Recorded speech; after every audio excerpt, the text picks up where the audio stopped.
अस्सलाम वालेकुम dear students, कैसे हो आप लोग। उम्मीद है कि आप लोग बिल्कुल ठीक ठाक हो गए। तो आज की इस वीडियो में इंशाल्लाह हम लोग बात करेंगे अबाउट द PHSA। जैसे कि आप सब लोगों को पता है कि PHSA में एडमिशन स्टार्ट हो चुके थे।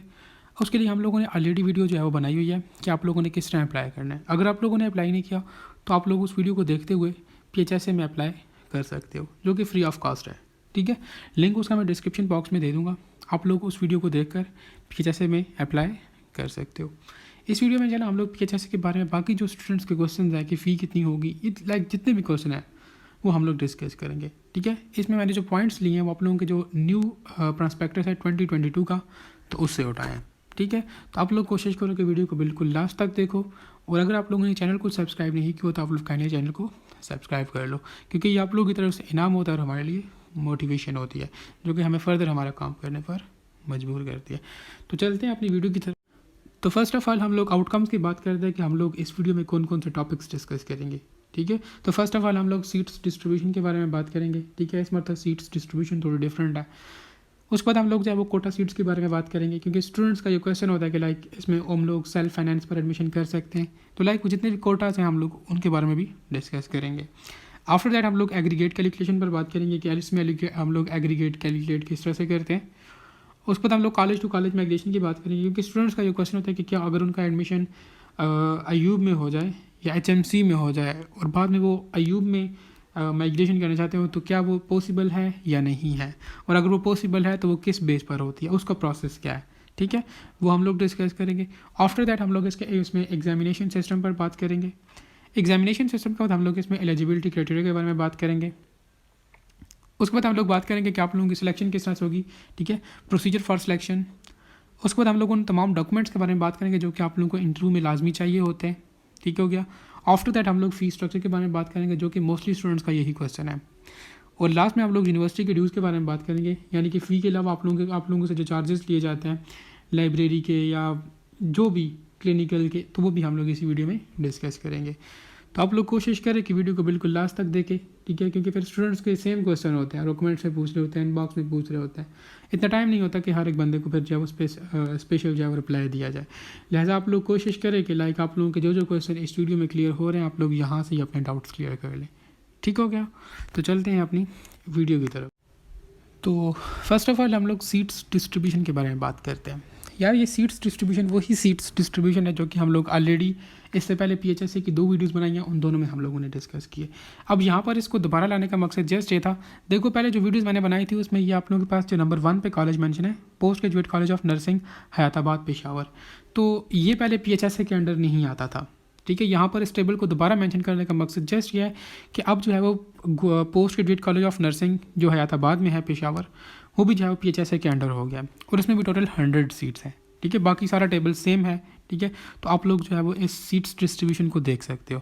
आप लोगों के पास जो है वो ये post graduate college of nursing Hayatabad, उसके बाद आप लोगों के पास ATH एबटाबाद, और आफ्टर दैट आप लोगों के पास जो KTH है पेशावर।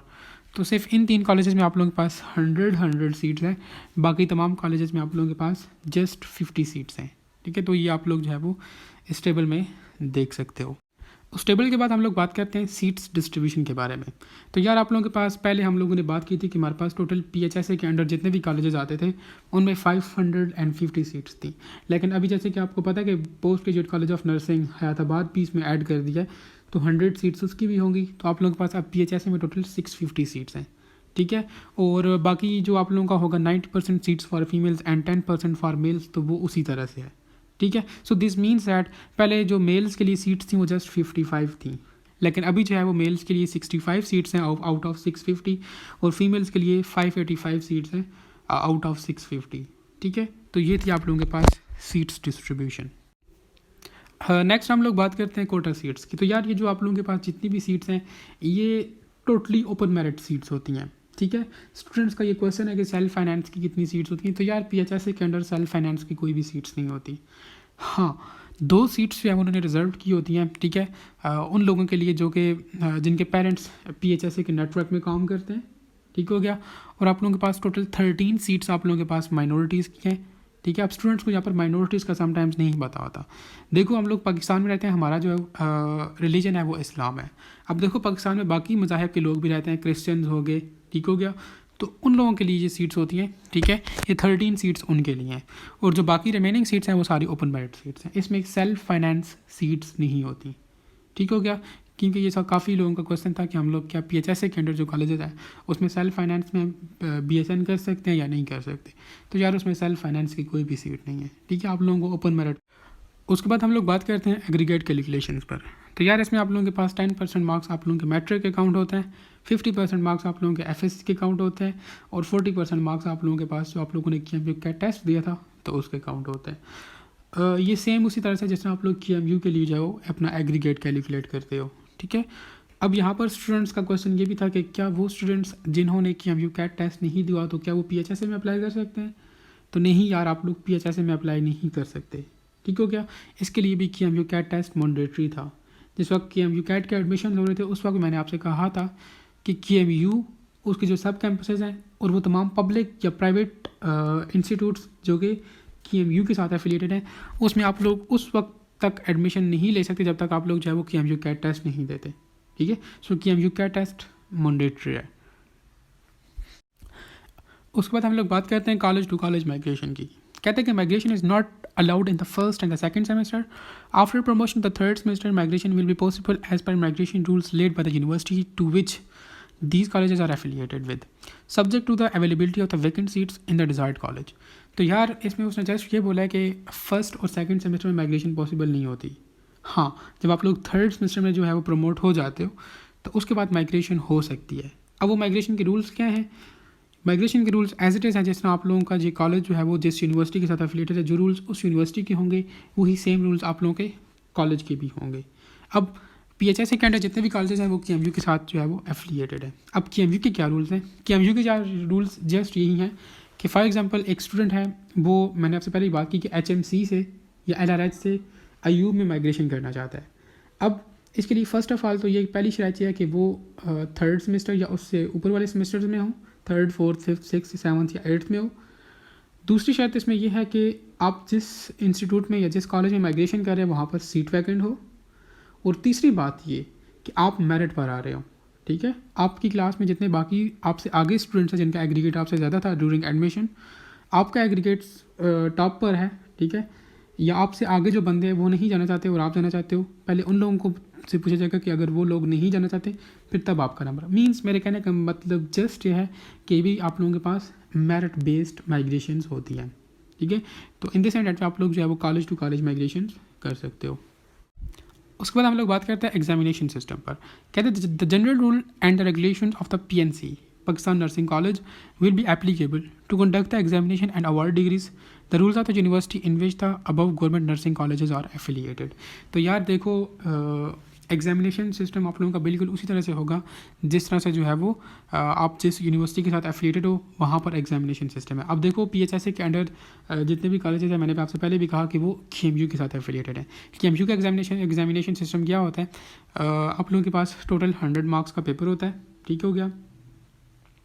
अब उस 100 मार्क्स में से जो है वो 30 मार्क्स आप लोगों के अपने टीचर्स के पास होते हैं जो आप लोगों को कॉलेज में पढ़ाते हैं, ठीक है। वो आपको असेस करते हैं, आप लोगों से टेस्ट लेते हैं या कुछ भी, 30 मार्क्स उनके हाथ में होते हैं। बाकी 70 मार्क्स का आप लोगों का फाइनल एग्जाम होता है जो कि QMU कंडक्ट करता है, और वो टोटली MCQs बेस्ड होता है, ठीक है। सब्जेक्टिव टाइप MCQs नहीं होते। QMU में जब आपका एडमिशन हो जाएगा या उसके साथ एफिलिएटेड कॉलेजेस में, तो आप लोग इस चीज़ को ऑब्जर्व करोगे कि QMU में सब्जेक्टिव टाइप एग्ज़ाम नहीं होता, वहाँ पे ऑब्जेक्टिव MCQs बेस्ड एग्ज़ाम होता है आप लोगों का, ठीक है। तो इस तरह से आप लोगों के 100 मार्क्स जो है पूरे होते हैं। इसके अलावा आप लोगों के पास जो मेन सब्जेक्ट्स होते हैं, ठीक है, जैसे एनाटॉमी, फिजियोलॉजी, बायोकेमिस्ट्री आप लोगों के फर्स्ट सेकंड सेमेस्टर्स में होती हैं, तो उनकी आप लोगों की ऑस्पीज भी होती हैं। अब ऑस्पीज भी हमारे पास 100 मार्क्स की होती हैं। अब मुझे पता है स्टूडेंट्स का ये क्वेश्चन भी होगा कि व्हाट इज़ ऑस्पी। यार ये OSP वही है जो आप लोग 9th 10th first year second year में प्रैक्टिकल देते थे, लेकिन यहाँ पर इसका नेम चेंज कर लिया और इसका पैटर्न थोड़ा डिफरेंट है। अभी आप लोगों को ये जानने की ज़रूरत नहीं है कि OSP क्या है, ठीक है। जब आपका एडमिशन हो जाएगा तो आप लोगों को सब कुछ बताएंगे। इस वक्त आप लोग जस्ट ये ध्यान में रखो कि आप लोगों की जो मेन सब्जेक्ट्स होते हैं, जिस तरह आप लोग 9th 10th first year second year में फिजिक्स, केमिस्ट्री, बायोलॉजी के प्रैक्टिकल्स होते थे, यहाँ पर आप लोगों के मेन सब्जेक्ट्स की OSPs होती हैं। OSPs को आप लोग फ़िलहाल तक वाइवा या प्रैक्टिकल जो भी समझ लो, ठीक है। तो ये जस्ट वो होते हैं।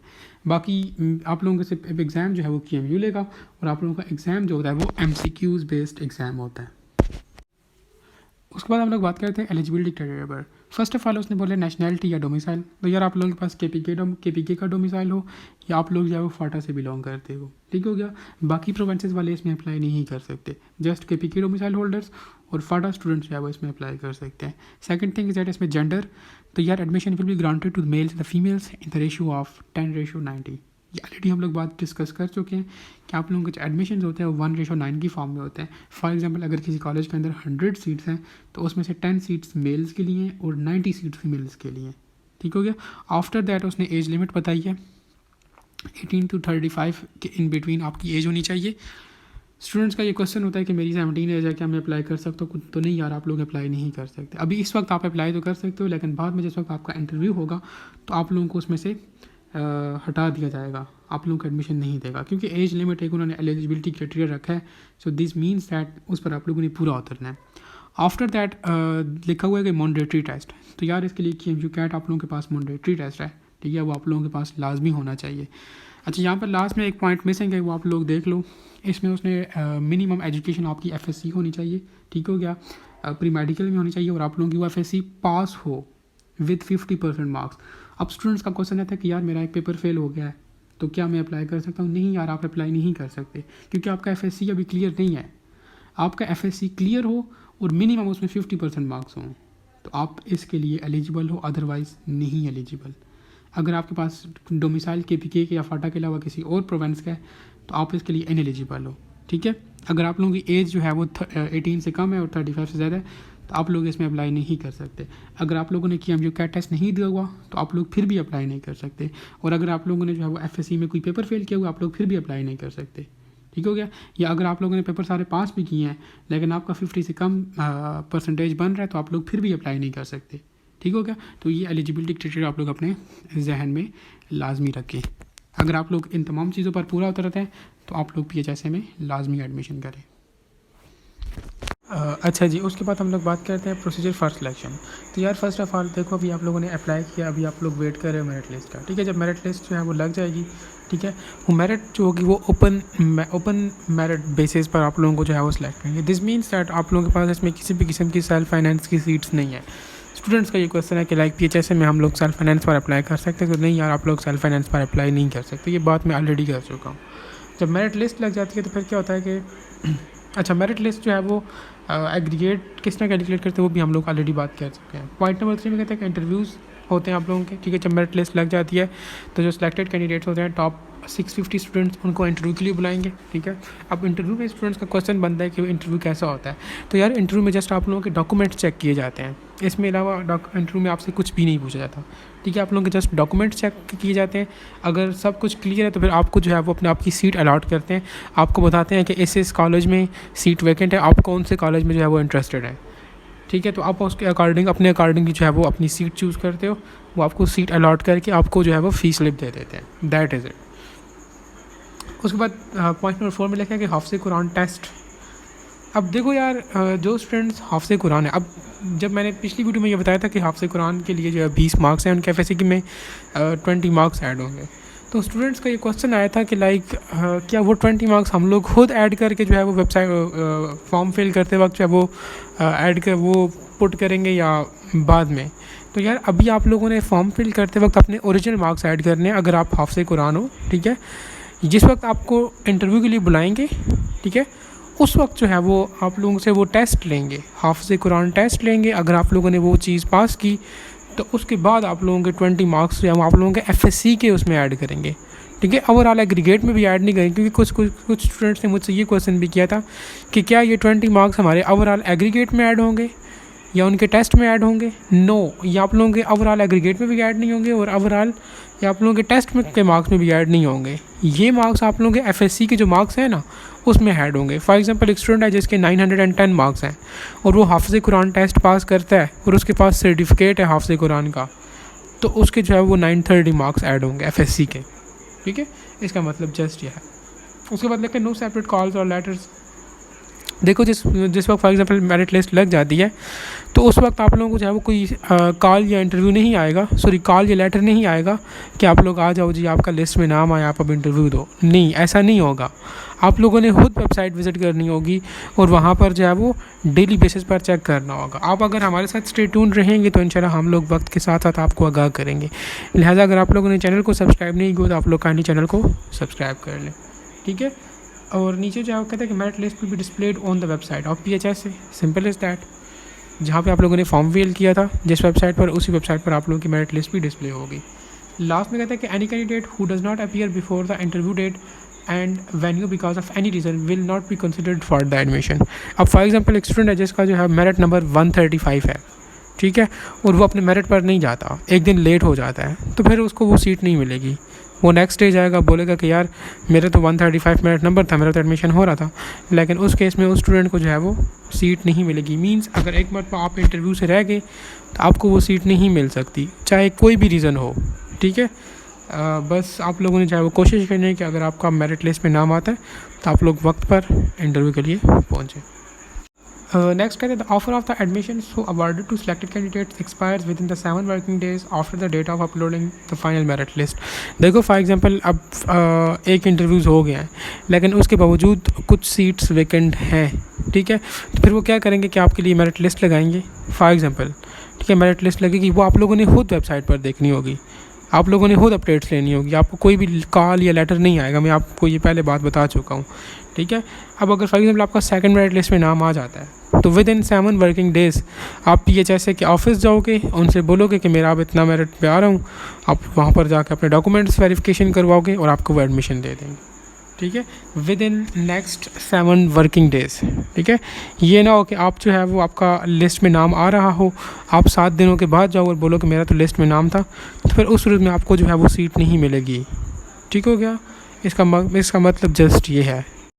उसके बाद हम लोग बात करते हैं कि हमारे पास वो कौन कौन से डॉक्यूमेंट्स हैं जो कि रिक्वायर्ड होते हैं फॉर द इंटरव्यूज़। तो यार आप लोगों को इंटरव्यू के लिए फ़र्स्ट ऑफ ऑल आप लोगों के मैट्रिक और FSC की DMC और सर्टिफिकेट, ठीक है। DMC तो सबको पता है, सर्टिफिकेट क्या होता है यार, आपका जो करेक्टर सर्टिफिकेट होता है ना, आप जस्ट वो भी लेके चले जाओ, ठीक है। तो वो सिलेक्ट वो कर लेते हैं। दूसरे नंबर पर लिखा है attested copies of the KMU CAT result sheet. अब यहाँ पर दो चीज़ें हैं, एक तो KMU कैट रिज़ल्ट शीट। अब स्टूडेंट्स का मुझे पता है क्वेश्चन होगा कि ये हम लोग किधर से लेंगे, तो यार ये आप लोगों ने वेबसाइट ओपन करनी है KMU कैट की, वहाँ से अपना जो है वो रिज़ल्ट निकालना है, ठीक है, अपना रोल नंबर इंटर करके, तो आप लोगों के पास है वो DMC आ जाएगा। आप लोगों ने जस्ट उसको डाउनलोड करना है और उसको प्रिंट करवाना है और उसके बाद उसको अटेस्ट भी करवाना है। अब दूसरा क्वेश्चन ये बनेगा स्टूडेंट्स का कि हम लोग अटेस्ट किधर से करवाएंगे, या अटेस्ट क्या चीज़ होती है। तो यार आप लोगों के घर के नज़दीक कोई भी गवर्नमेंट टीचर हो जो कि 19 ग्रेड का हो, तो उससे जस्ट आप लोगों ने स्टैंप लगवानी होती है, तो उसको अटेस्टेशन कहते हैं, simple is that in very simple words, ठीक है। आप लोगों ने अपनी KMU कैट की अटेस्टेड फ़ोटो कापीज़ और हाँ, जो आप लोग मैट्रिक FSC की DMCs उनके सर्टिफिकेट्स लेकर जाके वो भी अटेस्टेड होने चाहिए। तीसरे नंबर पे कहते हैं कि attested photo copy of your domicile, ठीक है। अब मुझे पता है कि यहाँ पे स्टूडेंट का क्वेश्चन होगा कि उनका डोमिसाइल नहीं बना हुआ, तो यार अगर आपका डोमिसाइल नहीं बना हुआ तो आपको बनाना चाहिए, ठीक है। अभी भी आप लोगों के पास टाइम है। ये वीडियो जल्दी अपलोड करने का मकसद जस्ट ये था कि जिन स्टूडेंट्स के पास ये डॉक्यूमेंट्स अगर मिसिंग है तो आप लोग पूरे करके रख लो, ठीक है। उसके बाद नेक्स्ट है attested photo copies of CNIC और बे फॉर्म। अब CNIC किसी स्टूडेंट का नहीं है तो वो चलो उसमें कुछ ना कुछ रियायत हो सकती है कि वो बे फॉर्म जो है वो दे सकता है, लेकिन अगर किसी स्टूडेंट के साथ जो है वो डोमिसाइल नहीं है तो यार फिर आपका कुछ नहीं हो सकता, ठीक है। एडमिशन किसी सूरत नहीं हो सकता, डोमिसाइल बनाओ एज सून एज पॉसिबल। उसके बाद attested photo copies of father और गार्डियन CNIC, आपकी फादर का हो, मदर का हो, सिस्टर का हो, ब्रदर का हो, CNIC वो भी चलेगा। नेक्स्ट है character certificate of the candidate from the institutes last attended. आप लोगों ने जहाँ से last school mostly student college ही ऑब्वियसली जहाँ से आप लोगों ने FSC की होती है वहाँ से आप लोगों ने अपना करेक्टर सर्टिफिकेट बना कर लाना, ठीक है। उसके बाद आप लोगों के पास है अटेस्टेड रिसेंट 4 फोटोग्राफ्स। अब आप लोगों की फ़ोटोग्राफ्स 4 विद ब्लू बैकग्राउंड और वो भी अटेस्टेड होनी चाहिए, ठीक है। And half Quran certificate if applicable, अगर जो स्टूडेंट हाफ़ कुरान है वो अपना जो है वो सर्टिफिकेट साथ लेकर जाएगा, वो सर्टिफिकेट साथ लेकर जाएगा तब आप लोगों को वो हाफ़ कुरान टेस्ट में बैठने देंगे, अदरवाइज़ वो आप लोगों को इंटर ही नहीं होने देंगे। बेशक आप बोलो मैं हाफ़ कुरान हूँ मुझसे टेस्ट ले लो, नो ऐसा नहीं होता। आप लोगों के पास हाफ़ कुरान सर्टिफिकेट लाजमी होना चाहिए, तब वो आप लोगों को जो है वो उस टेस्ट में बैठने देंगे, आपसे टेस्ट लेंगे। अगर आपने फिर उसको पास किया फिर तब आपके मार्क्स काउंट होंगे, अदरवाइज़ आपके मार्क्स काउंट नहीं होंगे। और लास्ट में जो है वो एफिडेविट होता है, इसकी ऐसा ज़रूरत नहीं होती अभी इस वक्त। जिस वक्त आपका एडमिशन कंफर्म हो जाता है, ये आप लोग उस वक्त सबमिट करते हो। इंटरव्यूज़ में ये ज़रूरत नहीं होती, ठीक है। अब आप लोगों ने एफिडेविट वैसे अभी बता देता हूँ कि बनेगा कैसे। आप लोगों ने फ़र्स्ट ऑफ़ ऑल जो है वो अदालत में जाना है, वहाँ से आप लोग स्टैम्प पेपर लेंगे और उसके ऊपर बयान हल्फ़ी लिखवाएंगे। जब आप लोग बयान हल्फ़ी लिखवा लोगे, उसके बाद आप लोगों ने क्या करना है कि अदालत के साथ ही जो है वो कंप्यूटर्स वाली मुख्तलिफ़ दुकानें होती हैं, वहाँ पर आप लोगों ने चले जाना है और आप लोगों के पास प्रॉस्पेक्टस होगा एक, ठीक है, वेबसाइट से आपको मिल जाएगा। उस प्रॉस्पेक्टस के बिल्कुल लास्ट वाला पेज जो है वो आप लोगों ने उस एफिडेविट के ऊपर प्रिंट करवाना है। दोबारा बात करता हूँ, प्रॉस्पेक्टस का जो लास्ट पेज है वो आप लोगों ने जो है वो प्रिंट करवाना है उस एफिडेविट के ऊपर या उस स्टैम्प पेपर के ऊपर, और फिर उसको फिल करना है। और वो जो है वो आप लोगों ने अपने इंस्टीट्यूट में जहाँ पर आपका एडमिशन हुआ है, फॉर एग्जांपल किसी स्टूडेंट का अयूब टीचिंग हॉस्पिटल में एडमिशन हुआ है या हयाताबाद मेडिकल कॉम्प्लेक्स में एडमिशन हुआ है या जहाँ पर भी हुआ है, ये जस्ट मैं एग्जांपल दे रहा हूँ, आप लोगों ने ये वहाँ पर सबमिट करवाना होता है। इसका इंटरव्यूज़ में कोई भी काम नहीं है, ठीक है। अभी फ़िलहाल इसकी आप लोग टेंशन न लें, जस्ट वैसे इन्फॉर्मेशन के लिए मैंने आप लोगों के साथ शेयर किया है। तो ये वो तमाम चीज़ें हैं जो कि आप लोगों के पास लाजमी होनी चाहिए। अगर आप लोगों के पास इस वक्त कोई भी इनमें से कोई चीज़ मिसिंग है तो आप लोग वो पूरी कर सकते हो, ठीक है। पहले मेरा इरादा था कि ये चीज़ें बाद में आपको बताऊं, लेकिन फिर मैंने सोचा कि ये इसको इसी वीडियो में ऐड कर लेता हूँ, ताकि अगर किसी स्टूडेंट के साथ कोई चीज़ मिसिंग है, मोस्टली स्टूडेंट्स के पास ये CNIC और ये डोमिसाइल का मसला होता है, बाकी चीज़ें तो पूरी हो जाती हैं, ठीक है। तो आप लोग इन चीज़ों को जो है वो लाजमी अपने पास पूरा करके रखें, ठीक है, ये ज़रूरत पड़ती है। और इनमें से अगर आपके पास कोई एक चीज़ भी मिसिंग हुई तो आपका एडमिशन जो है वो मुश्किल हो जाता है, इम्पॉसिबल हो जाता है। लिहाजा इन चीज़ों को आप लोग जो है वो पूरा करके रखें। उसके बाद हम लोग बात कर लेते हैं फ़ीस स्ट्रक्चर की बात करते हैं ना, जो कि हर एक स्टूडेंट का यही हो सकता है कि फ़ीस स्ट्रक्चर क्या है BHSA का। तो यार इसमें दो तरह की हमारे पास चीज़ें आती हैं। एक तो वो चीज़ें, वो फ़ीसें जो जस्ट आप लोगों ने पूरी डिग्री में सिर्फ एक मरतबा सबमिट करनी होती है। उसमें एक आती है आप लोगों की एडमिशन फ़ी और दूसरी आती है आप लोगों की सिक्योरिटी फ़ी, ठीक है। ये 2,000 होती हैं, एडमिशन फ़ी भी 2,000 होती है, ये आप लोगों ने जस्ट एक मरतबा ही सबमिट करनी होती है। और सिक्योरिटी फ़ी भी 2,000 होती है, जो कि जब आपकी डिग्री कंप्लीट होती है तो ये 2,000 आप लोगों को वापस कर दिया जाता है, मीन्स ये रिफंडेबल होती है। इसके अलावा बाकी हमारे पास कुछ चार्जेस हैं जो कि आप लोगों को हर सेमेस्टर में पे करने पड़ते हैं। ओवरऑल ये चार्जेस हमारे पास 11,000 बनते हैं, ठीक है। ये आप लोगों ने डिफरेंट देख सकते हो, ठीक है। ट्यूशन फ़ी हो गया आप लोगों के, लाइब्रेरी फ़ी हो गया, रिक्रिएशन फ़ी फ़ंड, और ये स्किल लैब्स, ये दिस एंड डैट, एग्जामिनेशन फ़ी, तो ये तमाम को ये आप लोगों ने जो है वो देनी होती है। टोटल ये 11,000 बनता है, ठीक है। ये आप लोगों ने हर सेमेस्टर के स्टार्ट में देने होते हैं। अब यहाँ से आप लोग देख सकते हो कि आप लोगों के पास टोटल जो सेमेस्टर फ़ी है वो बनती है आप लोगों के पास 11,000। लेकिन यार जो स्टूडेंट्स, जो हमारे पास फ्रेंड्स हैं हमारे, जो कि अभी PHSA के अंडर जब नर्सिंग कॉलेजेस हैं वहाँ पर स्टडी कर रहे हैं, तो वो लोग कहते हैं कि ये सेमेस्टर्स वाइज चेंज होती है। यहाँ पर उन्होंने लिखा है कि ये हर सेमेस्टर में सेम होती है ना, लेकिन उनके अकॉर्डिंग, मैं खुद से नहीं कह रहा, ठीक है, जो स्टूडेंट्स वहाँ पर पढ़ रहे हैं उनके अकॉर्डिंग ये कि अभी मेरी अपनी टू बी वेरी ऑनेस्ट बताऊँ तो कज़न है, वो अयूब टीचिंग में फर्स्ट सेमेस्टर में उन्होंने 11,000 सबमिट किया। अभी मैंने जब सेकंड सेमेस्टर में उनसे पूछा कि आपने कितनी फ़ी सबमिट की, तो उन्होंने कहा कि मुझसे उन्होंने 18,000 फ़ी जो है वो ली है। अब क्यों ली है ये मुझे भी नहीं पता और उसे भी नहीं पता, लिहाजा आप लोग अपने आप को ज़हनी तौर पर इस चीज़ के लिए भी तैयार रखें, ठीक है। अब यहाँ पर उन्हें प्रॉस्पेक्टस में इस तरह की कोई भी चीज़ मेंशन नहीं की हुई। अब ये एक्स्ट्रा फ़ीस क्यों ले रहे हैं इसके बारे में मुझे भी नहीं पता। हाँ, अगर आप लोगों की पहुंच है, रिसोर्सेज हैं, तो आप लोग पता करवा सकते हो, अदरवाइज़ इसके बारे में मुझे नहीं पता। लेकिन इस तरह होता है, ये मैंने 2-3 बंदों से सुना है। एक और हमारा फ्रेंड है, वो KTH में है, हैबर टीचिंग हॉस्पिटल में, वो 4th सेमेस्टर में है, और उन्होंने भी मुझसे कहा कि उन्होंने ये PHSA वालों ने फर्स्ट सेमेस्टर में उनसे 11,000 जो है वो चार्ज किया था। उसके बाद उन्होंने 18,000 उनसे लिया है। तो अब ये क्यों ले रहे हैं मुझे इसके बारे में कोई इन्फॉर्मेशन नहीं है, ठीक है। बहरहाल बताने का मकसद जस्ट ये था कि आप लोग के जहन में ये चीज़ हो, ठीक है। तो आप लोग इस चीज़ को भी अपने पास नोट रखें, अपने जहन में रखें। यार इसके बाद हम लोगों ने बात करनी थी यूनिवर्सिटी ड्यूज़ की।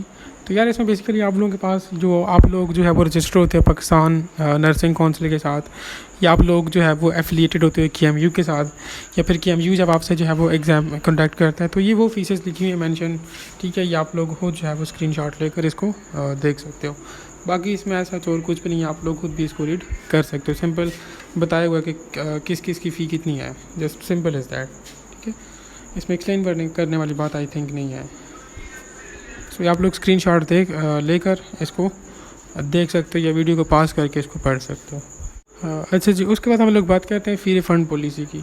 तो यार मोस्टली स्टूडेंट्स का ये क्वेश्चन भी है, क्योंकि देखो अभी कुछ स्टूडेंट्स ने जो है वो ये टेस्ट वगैरह दिए हुए हैं, KMU कैट वगैरह, अभी एडमिशन होने को हैं, लेकिन अभी तक MD कैट का कोई अता पता नहीं है। तो बहुत से स्टूडेंट्स का ये क्वेश्चन है कि अभी वो लोग अगर एडमिशन जो है वो कर लें और बाद में उनको फ़ी रिफ़ंड होगी अगर उनका KMU कैट क्लियर हो जाता है या नहीं होगी। तो यार देखो हर एक चीज़ की एक पॉलिसी होती है, सेम चीज़ KMU की भी है। ठीक है, जो कि KMU में एडमिशन कर रहे हैं और वो मुझसे ये क्वेश्चन करते हैं, तो ये चीज़ उनके लिए भी है। ठीक है, तो आप लोग भी सुन लो।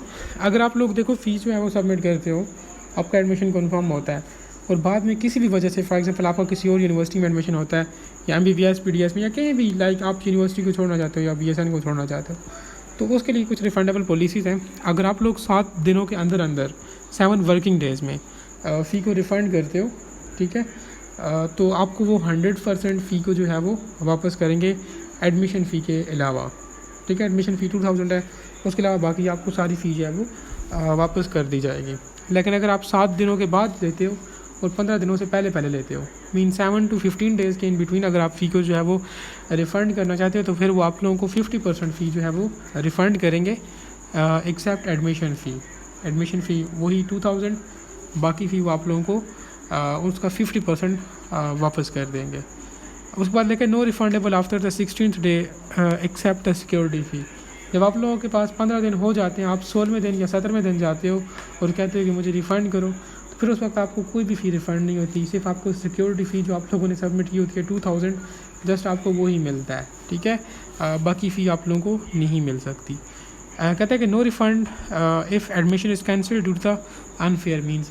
तो यार जब आप फॉर एग्जांपल कोई स्टूडेंट है वो फेक डॉक्यूमेंट्स या स्कैम डॉक्यूमेंट्स जो है वो सबमिट करता है, ये तो अब उसकी अपनी गलती है, और जब वो पकड़ा जाता है बेचारा, तो फिर जो है वो अगर बोले कि मेरी फ़ी रिफ़ंड करो, ठीक है, तो उसको फ़ी जो है वो रिफ़ंड नहीं होती, ना सिक्योरिटी फ़ी और ना ही ट्यूशन फ़ी। ठीक है, उससे कुछ नहीं दिया जाता, और इवन तो आप पर केस भी बना सकते हैं। लिहाजा आप लोग को मैंने एलिजिबिलिटी क्राइटेरिया बताया, ठीक है, आप लोग उस पर पूरा उतरते हैं तो आप लोग तब अप्लाई करें। ठीक हो गया, और कोशिश करें कि अपने फेक डॉक्यूमेंट्स जो है वो सबमिट ना करें, और जो ओरिजिनल है वो ओरिजिनल है, क्योंकि ये सारी चीज़ें पता चल जाती हैं। लिहाजा इस किस्म की परेशानी से बचने के लिए अपने ओरिजिनल डॉक्यूमेंट्स ही सबमिट करें। उसके बाद ड्रेस कोड है, लाइक अभी तो आई थिंक इसकी ज़रूरत नहीं है, लेकिन मैंने फिर भी जो है वो इसको ऐड कर लिया। आप लोग इसको जो है वो वीडियो को स्टॉप करके जो है वो उसको पढ़ सकते हो। ऐसा जिसमें कुछ भी नहीं है, आप लोग इसको फिर भी देख सकते हो। ठीक है, बॉयज़ के लिए ग्रे पैंट और वाइट शर्ट या वाइट शलवार कमीज़, और गर्ल्स के लिए भी इस तरह से ही कुछ है, वो आप लोग इसको पास करके देख सकते हो। लास्ट पे मैंने हेल्पलाइंस नंबर्स और उनकी ईमेल एड्रेस ऐड किया है। अगर आपको कोई भी मसला हो तो आप इनसे कांटेक्ट भी कर सकते हो डायरेक्टली। ठीक है, कोई क्वेश्चन हो, कोई क्वेरीज़ हो, ठीक है, तो आप लोगों के पास ये हेल्पलाइंस हैं, आप लोग इन पर कॉल कर सकते हो या इनको ईमेल कर सकते हो। तो ये था ऑल अबाउट द PHS से। ठीक है, ये वो तमाम इन्फॉर्मेशन थी जो कि इन्होंने अपने प्रॉस्पेक्टस में जो दी थी, जो कि इन्होंने न्यू जो है वो अपलोड किया अपनी वेबसाइट पर। तो ये जितनी भी इन्फॉर्मेशन मैंने आपके साथ शेयर किया है, तो ये उसके अकॉर्डिंग थी। ठीक है, मैं खुद से नहीं बता रहा था। उम्मीद है कि आप लोगों ने जो है वो इससे अपने काफ़ी क्वेश्चंस डाउट्स वगैरह क्लियर किए होंगे। इनके अलावा फर्दर आप लोगों का कोई क्वेश्चन वगैरह है तो आप लोग कमेंट सेक्शन के अंदर पूछ सकते हो, लेकिन कोशिश करें कि लाइक जो चीज़ ऑलरेडी मैंने वीडियो में एक्सप्लेन की है वो आप कम अज़ कम ना पूछें, क्योंकि वो फिर मुश्किल हो जाता है इस तरह के क्वेश्चन को रिप्लाई देना। हाँ, अगर आपको वाकई में कोई चीज़ समझ नहीं आई या कोई इस तरह का क्वेश्चन है जो कि मैंने इस वीडियो में ना बताया हो, तो आप वो चीज़ पूछ सकते हो। Thank you.